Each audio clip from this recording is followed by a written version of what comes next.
Hi friends, మీకు తెలుసా ప్రభాస్ గారి కొత్త సినిమాకి పవర్ఫుల్ టైటిల్ అదిరిపోయిందంతే.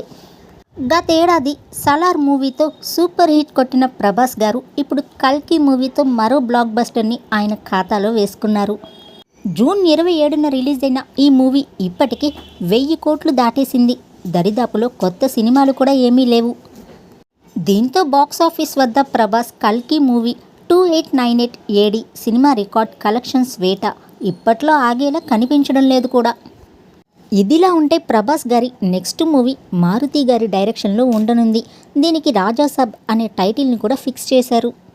ఈ మూవీతో పాటు ఇంకో మూవీ అయిన సీతారామం మూవీ డైరెక్టర్ హను రాఘవపూడి గారి డైరెక్షన్లోనూ ఓ సినిమా చేయనున్నారు ప్రభాస్ గారు.